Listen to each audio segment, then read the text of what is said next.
मैं word, phrase और sentence की डिफरेंस बताऊंगा।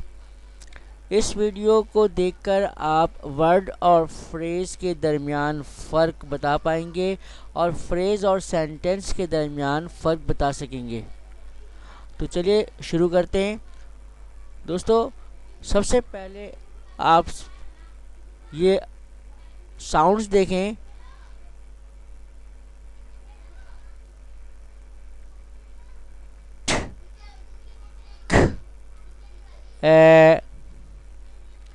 यहाँ पर 3 साउंड हैं।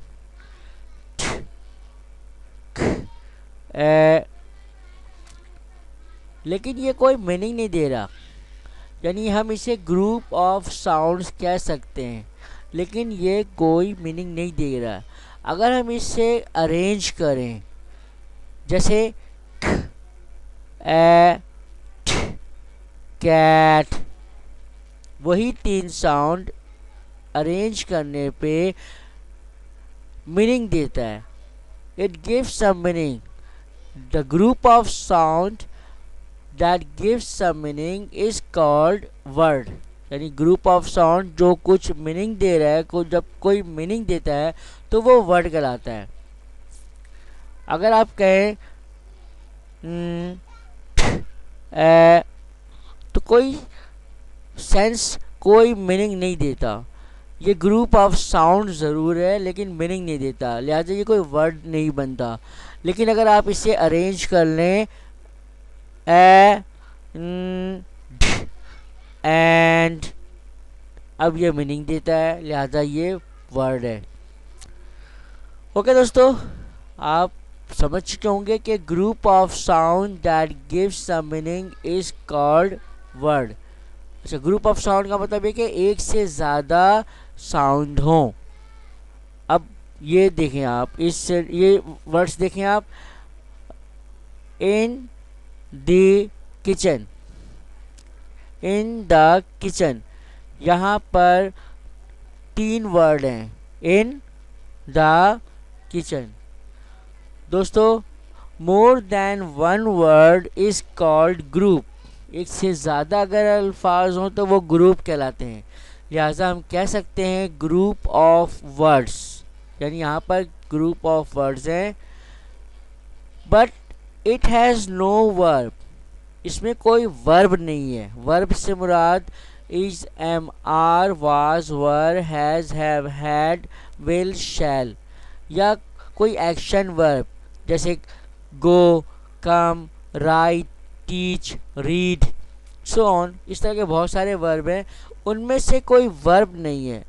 सो ग्रुप ऑफ वर्ड्स है बट विदाउट वर्ब है। It has no verb. It gives some meaning, ये कुछ मीनिंग देता है। जैसे इन में, द किचन, किचन में, किचन में, इन द किचन, किचन में। But incomplete sense, it gives incomplete sense, ये नामुकम्मल सेंस देता है।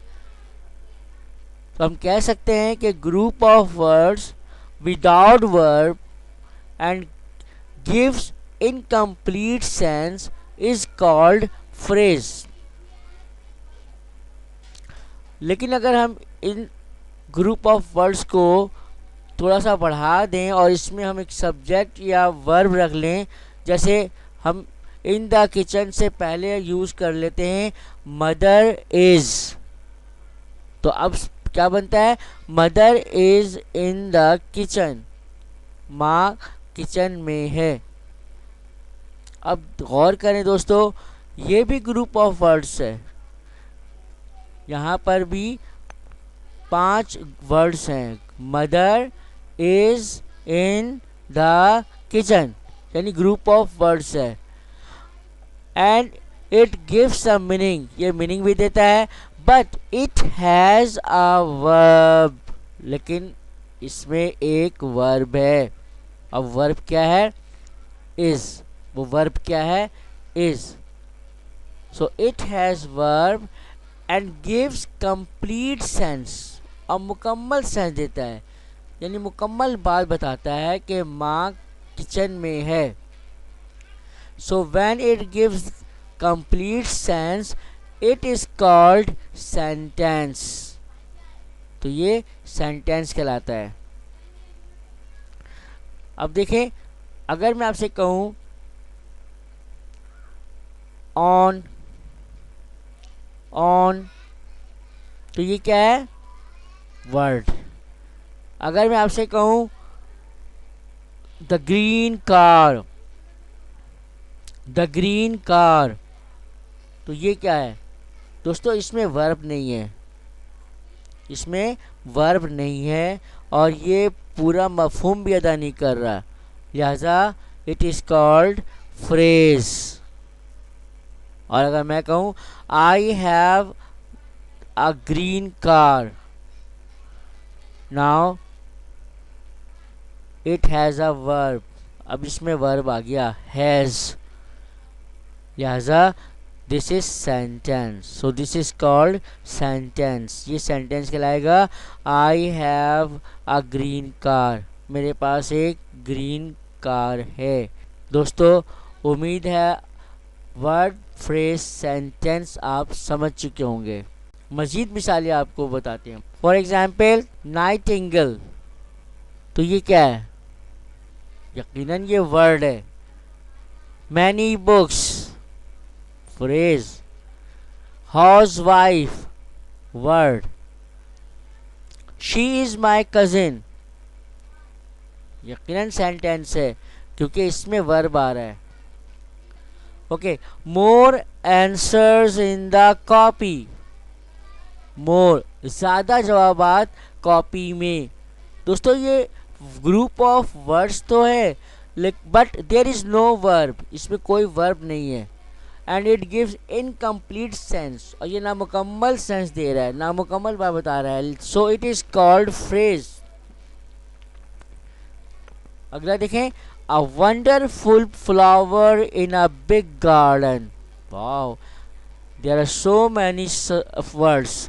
अ wonderful flower in a big garden, but it has no verb, यहाँ पर कोई वर्ब नहीं है। And it doesn't give complete sense, और ना ये कंप्लीट सेंस दे रहा है। ये कह रहा है एक बेहतरीन किस्म का फूल बड़े से बागीचे में, यानी बड़े से बागीचे में एक हैरत अंगेज फूल, लेकिन कोई कंप्लीट सेंस नहीं देता। So it is phrase. We are Muslims, हम मुसलमान हैं। Here group of words, we are Muslims, but it has a verb, are. Are यहाँ पर वर्ब है। So we are Muslims, it gives complete sense, ये मुकम्मल सेंस देता है। So it is sentence. Congratulation, of course it is word. Warm milk in a small cup, warm milk in a small cup, there is no verb, so it is phrase। यानी गर्म दूध एक छोटे से प्याले में। Examination, word. Thank you friends, उम्मीद है आप वर्ड फ्रेज और सेंटेंस अच्छी तरह समझ चुके होंगे।